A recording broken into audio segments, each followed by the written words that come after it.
30% discount at Stone Stopper by Moonstone TM. Find us at moonstonenutrition.com. Here Radio. Stone Stopper by Moonstone TM is a doctor-developed, science-backed kidney health solution with 30 MEq of alkali citrate to prevent kidney stones. Available in powders and capsules. Enjoy an exclusive discount with my promo code moonstonenutrition.com. Here Radio to get 30% discount. Other shows we have for you to enjoy at myclassicradio.net. The Avengers was most certainly not a household name in South Africa prior to the radio series. With no national television service until 1976, the mechanism simply was not present in the country to show television programs to mass audiences. While many other countries reveled in the filmed adventures of John Steed and company, South Africa was not equipped to join in the fun. The series took Britain by storm and made a major impression in the American markets, being that greatest of rarities, a British series given a network transmission slot. However, as a filmed series, rather than a videotaped one, The Avengers was able to gain a modicum of exposure in South Africa through film rentals. Come and listen at myclassicradio.net. Irene Dunne-Fred MacMurray Show. Starring Irene Dunne as Susan and Fred MacMurray as George. Together in a gay, new, exciting comedy adventure, Bright Star.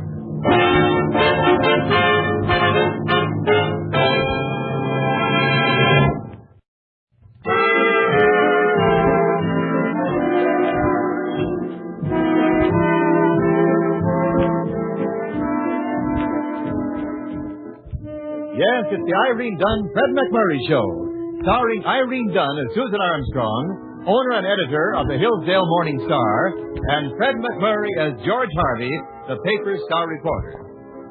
And as we join our two stars, it looks as though George is all set for a quiet, stay-at-home evening at Susan's home. Quiet evening? Well, you never can tell.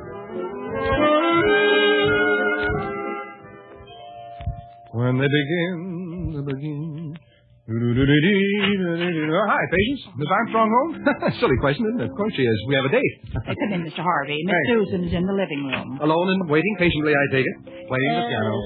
Mr. Harvey, No, I just can't ruin that big, happy smile. Peculiar, but no more than usual. Well...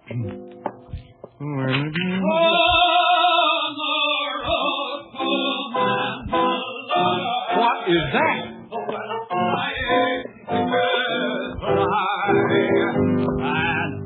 Well, speaking of fishes, Susan, look what just swam in. Hiya, Georgie, old buddy, old buddy. George, you know Elwood Bray. George, Elwood. I know Elwood, Susan. Not proud, not happy, but I know him. Just warming up the old councils when you came in, Georgie. Let's sit right down. We don't mind, do we, Susan? Elwood and I were just talking over old times, George. You know, Susie and I went together for a long time, Georgie? No. I haven't the slightest interest in the matter, Elwood. All right, I'll tell you all about it. Oh, I got him that time, Susan. I should never go out without a gun. Childhood sweethearts, Susan and I. Childhood sweethearts. Right, Susan? Well... And even though every so often someone else comes along, I always come back to my Susan. Oh, that's big of you, Elwood. Now, if you don't mind, the times we've had. I feel for you, Georgie boy. I shouldn't ask this, but why? Why, the miserable life you must have had before you came to Hillsdale. Oh, I don't know. George was a very successful reporter in New York before he came here, Elwood. That's right. Sure. Elwood, for your information, I led a very full and satisfying social life in New York. Poor, lonely fellow. Now, Elwood, George, stop it. It may just interest you to know, Elwood, that I was fortunate enough to be on intimate terms with some very famous people. Oh, in with the society and theatrical set, I imagine. As a matter of fact, I was. Oh, sure. I'm sure we can take George's word for it, Elwood. Naturally. He knew every actress in New York. Just about? I saw a very attractive girl in the paper today.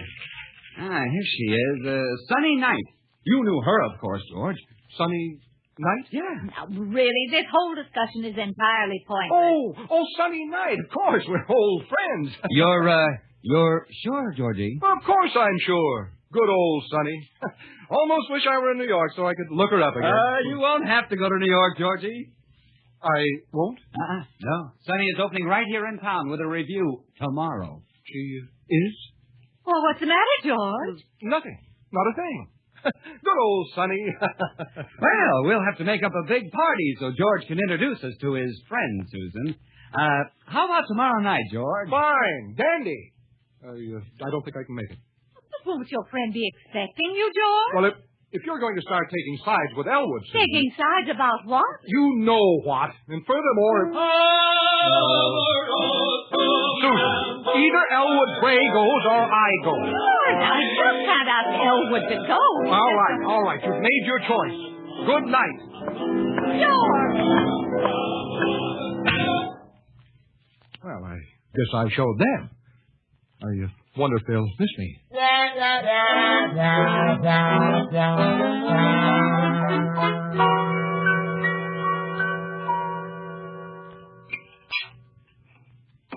What time did Elwood check out last night, Miss Susan? About 12, patient. Oh, dear, I guess I'll have to apologize to George this morning. Yeah, why? Why? Because of the way Elwood ruined our date. And then he needled poor George into bragging about knowing a girl he obviously didn't know at all. Oh, why don't you let George simmer a while? You really think I should? I think George needs a little competition. After all, that's the backbone of our economy. Well, George has been getting into sort of a rut lately. A rut? He's practically out of sight. You might be right, patient. Bad enough when they act like that after they're married. Then there's nothing you can do about it. Well, I'll see what I can do about shaking him up. Good. Oh, but I hate to do it. Our relationship's been so happy lately. Miss Susan, as long as he's happy, nothing is going to happen. Nothing.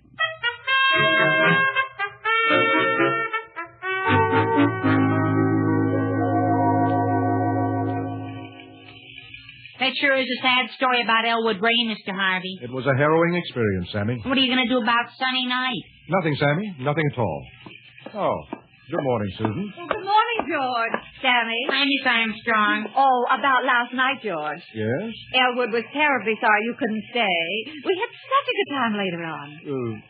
Swell. Elwood was so amusing. What did he do?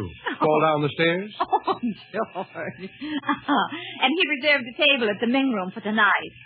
That's where your Miss Knight's review is playing, isn't it? Well... But Elwood just insisted on making a party of it. Big-hearted Elwood. Then you'll join us there, George, huh? Oh, wonderful. Well... On the road to Mandalay. Things don't look so good, Mr. Harvey. They look swell, Sammy. After all, there's always the river. Well, maybe I can help out. I've seen the manager of Miss Knight's review today. You? Sure. I heard from their publicity man the show's looking for outstanding local talent prior to an extended Broadway run. So? Mr. Harvey, my trumpet. I've been taking lessons for over 6 weeks. Maybe I can fix you up with Miss Knight. Thank you, Elsa Maxwell. Well, I'll let you know. And in the meantime, don't do anything desperate. You really care, Sammy? Well, sure. Besides, you owe me $5 till payday.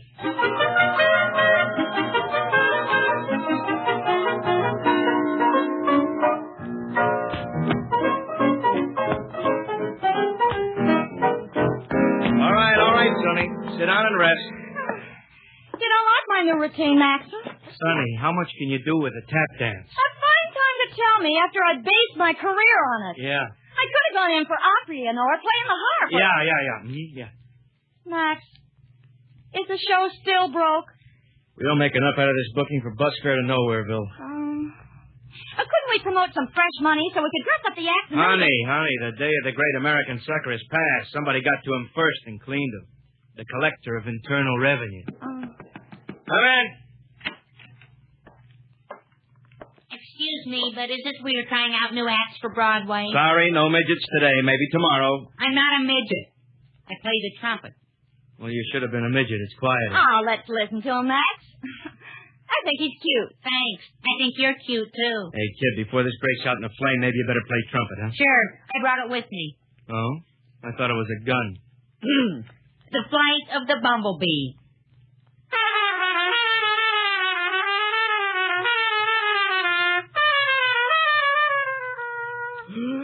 Great, but... 6 weeks weeks ago I couldn't play a note. Oh, you must have been a very nice kid. Listen, Honeybee. Yes? You wouldn't happen to know anybody in this town with any loose, quick cash, would you? Well, I know Mr. George Harvey. He's an old friend of Miss Knight's from New York. Loaded? I don't remember any George Harvey, Max. Honey, you can remember him if he's loaded, can't you? He's going to be at your opening tonight. Hey, if you want me to, I'll come and stand by his table so you'll know him. Kid, there is more to you than meets the eye. Talent. Max, I tell you, I don't remember any George Harvey. Sonny, if he remembers you, the least you can do is remember him. But George Harvey. L-O-D-E-D. Loaded.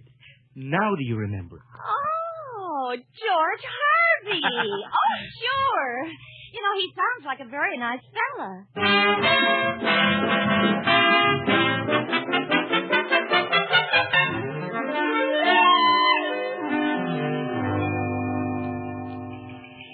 You're all set, Mr. Harvey. When I walk in and stand by your table, Miss Knight will come over and remember you. Sammy, you show flashes of genius. Sure.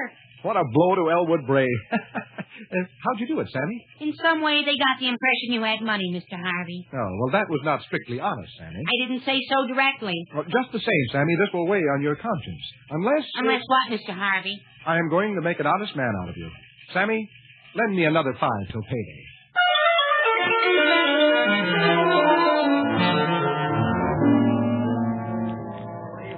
Good evening, George. Susan, where's Elwood? Oh, well, at the last minute, he had to work late at the plant. Oh. May I sit down? Oh, yes, of course. Thank you. Well, no Elwood, huh? No, Elwood. Are you sorry? No.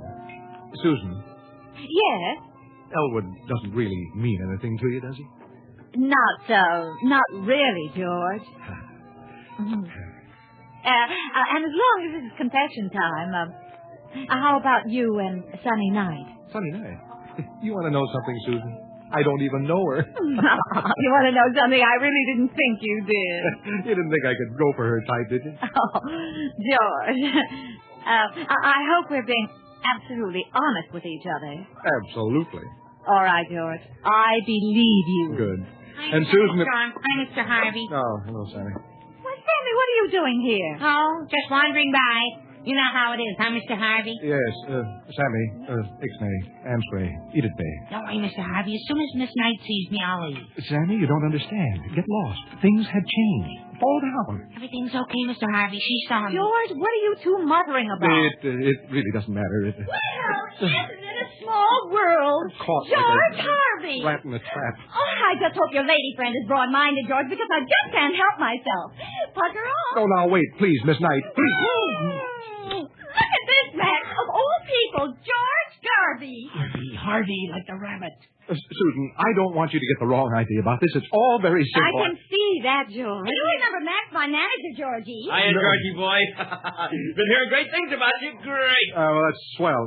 Susan, this Miss Armstrong, Miss Knight. Miss Armstrong is a very close friend of mine. Now, we just say an acquaintance, George. But I... Oh, he sure has a way with us poor girls, Miss Armstrong. Remember those moonlight nights at Coney Island, Georgie? Coney Island? Still the same shy old George, Sonny. And our act. Did George ever tell you about our act, Miss Armstrong? What act? We never worked on any now, act. don't hold back your hidden talent on my account, But I George. said- Just mention my name in Sheboygan. Sheboygan? Hey, get the reading on that line, Sonny. Sheboygan. Dynamite. Oh, a talent like his belongs to the world. Don't you agree, Miss Armstrong? I certainly do. And as far as I'm concerned, the world can have it anytime. Susan. Sammy, will you take me home? Sure, Miss Armstrong. But, Don't worry, Mr. Harvey. I'll think of something. Sammy, do me a favor. Get off my side.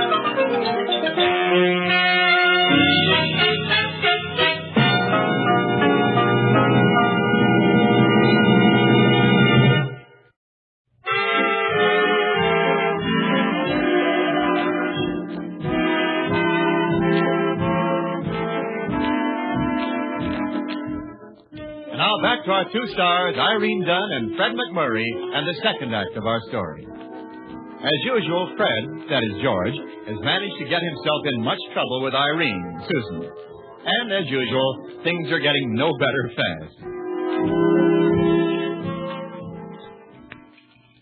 Hi, Mr. Harvey. My friend Sammy. Well, what's the matter?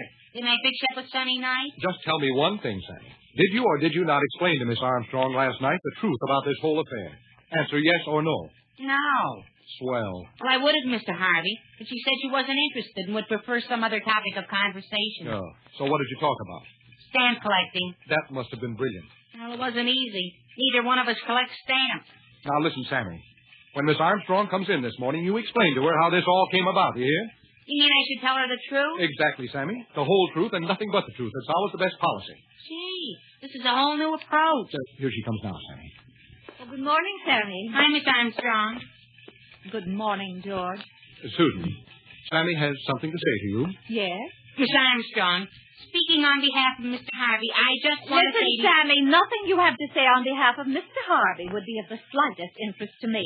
Well, sure, Miss Armstrong, but you see, I was the one who arranged with Sunny Night. And furthermore, Sammy, you must convey to Mr. Harvey my low opinion of him for trying to involve you in his intrigues with chorus girls. Do you want to answer that, Mr. Harvey, or should I? First of all, Susan, I am not intriguing with anyone. That's right, Miss Armstrong. Mr. Harvey was just an innocent dupe. Sammy, no coaching. And will you tell Mr. Harvey, Sammy, that he is at perfect liberty to carry on with whatever type he chooses at any time at all? Carry on? Just how do you describe your conduct with Elwood Bray, Miss Armstrong? Elwood Bray may not have your talent, George, or wide circle of friends, but he is at least truthful and reliable. And boring. Good point, Mr. Oh, Harvey. really, George, I see no point in prolonging this. And I suppose you intend to go on seeing old school chum Elwood? It's quite possible. I suppose you'll be working on your act with Miss Knight. It's quite possible. In fact, I might even go to New York with the show. If you could spare me from the paper, that is. Oh, well, that won't be easy, George. Well, in that case... But naturally, I can't stand in your way. Talent such as yours belongs to the world. Let me know when you're leaving. Susan, what do I do now, Sam? Easy. Just go to Miss Knight and convince her you're not rich. That way you won't have to go to New York. Oh. Sammy, you know that sounds almost sensible. Why didn't I think of that? Well, there's an answer, Mr. Harvey. But I'm your friend. Sometimes, Sammy, I wonder.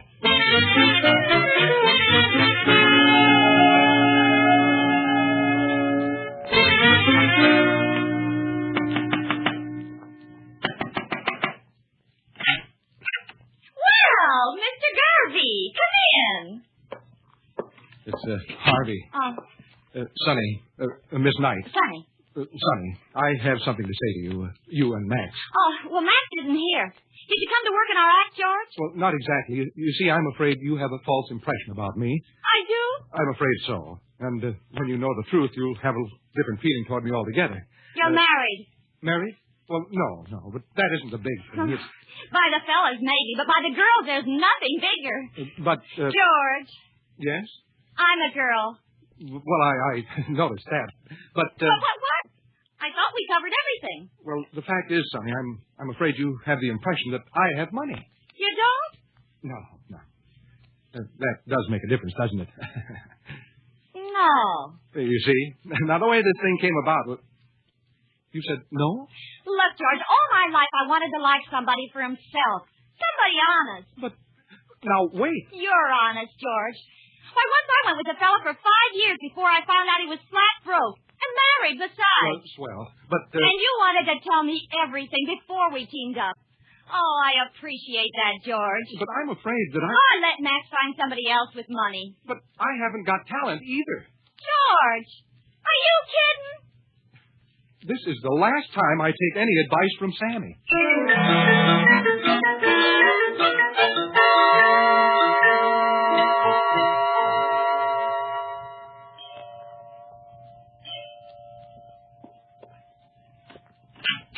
Good evening, Patience. Well, Mr. Harvey, quite a stranger. Come in. Well, you know how it is, Patience.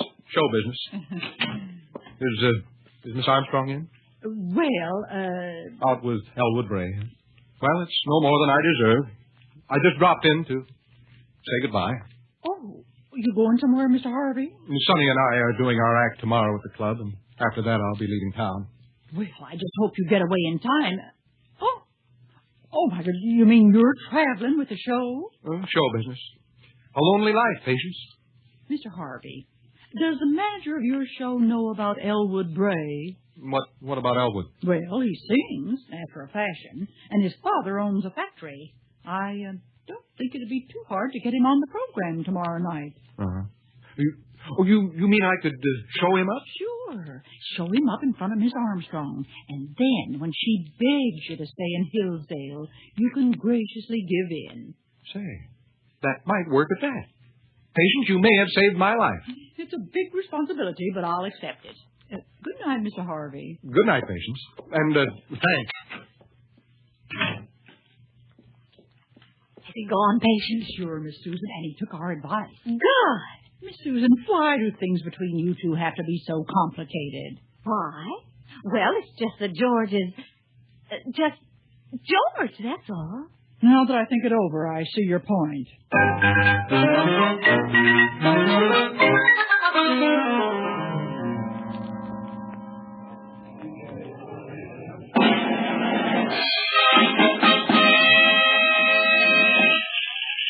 Thank you, patrons. And in presenting our review tonight, we are privileged to have with us two of your own very good friends from Hillsdale. Mr. Elwood Gray. Thank you. Sit down, Elwood. Quit hamming it up. And Mr. George Harvey. Proving once again that talent is where you find it. And now the dramatic voice of Elwood Gray. The dramatic voice of Elwood Gray. How corny can you get? Quiet, George. Elwood must be quite good. People always said he missed his calling. Yeah, he should have been a hog caller. Now, he's ready to sing. You've got your opinion, and I've got mine.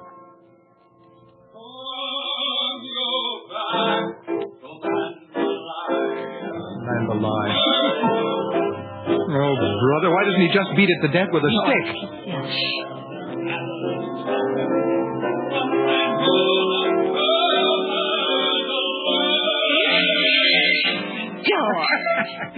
Sorry, Elwood. Some coward was trying to escape.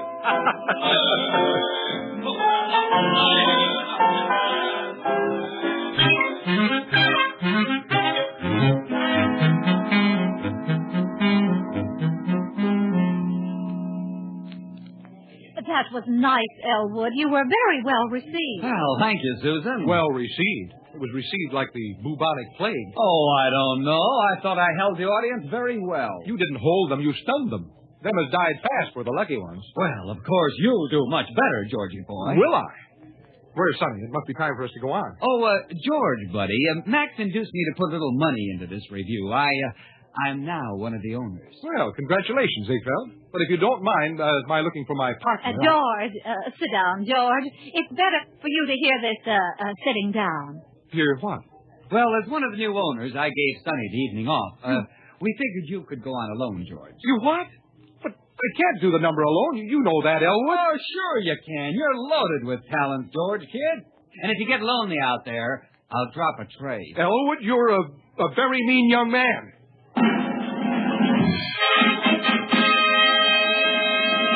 And now that other bundle of homegrown talent, Hillsdale's own George Harvey. I can't go on. Hillsdale's own George Harvey. Go get him, George. Susan, help me. Why, George, you mean you want me to take the place of the glamorous Sunny Night? Susan, if you help me out, I swear I'll never mention New York or Sunny Night or my stage talent, anything. Hillsdale's own George Harvey. Susan. All right, George. I just can't bear to see a grown man cry. Look, if you don't know the words that come it or anything. George. Don't mention my name in Sheboygan. It's the greatest little town in the world. Just tell them all you're a good friend of mine. And every door in town will have a big welcome sign. Mention my name in Sheboygan. But if you ever get in a mess, just mention my name. He said mention his name. But please don't tell him my address. He hates policemen. Please don't tell him my address. I swear from nowhere. Please don't tell him my address. Just mention my name in Azusa. I'll way out where the oranges grow. Tell everybody in Southern Cal that you're a friend of mine, a really great big pal. Mention my name in Azusa. But if you ever get in a jam, just mention my name. She said my henching her name. But please don't tell him where I am. She goes for grapefruit. Please don't tell him where I am. She is Miami. Please don't tell him where I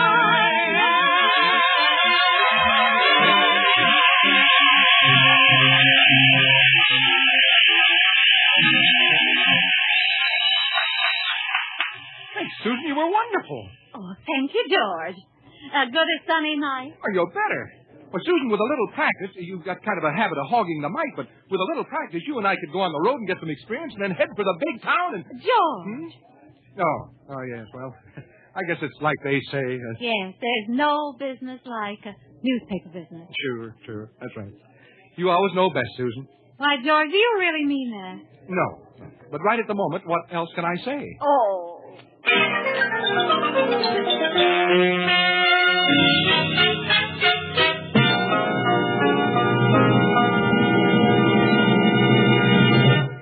Our stars Irene Dunne and Fred MacMurray will be back in just a moment.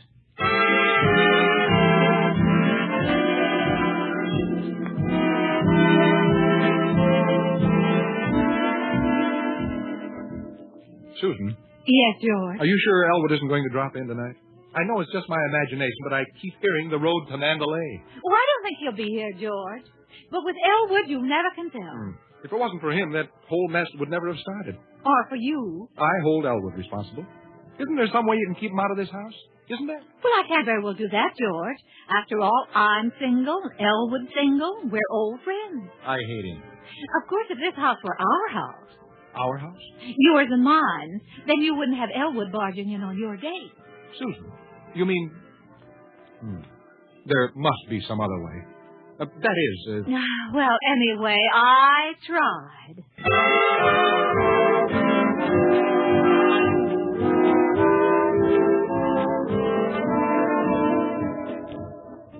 Irene Dunne and Fred MacMurray will be back next week in another exciting comedy adventure in the gay new series, Bright Star. This is Wendell Niles inviting you to join us then.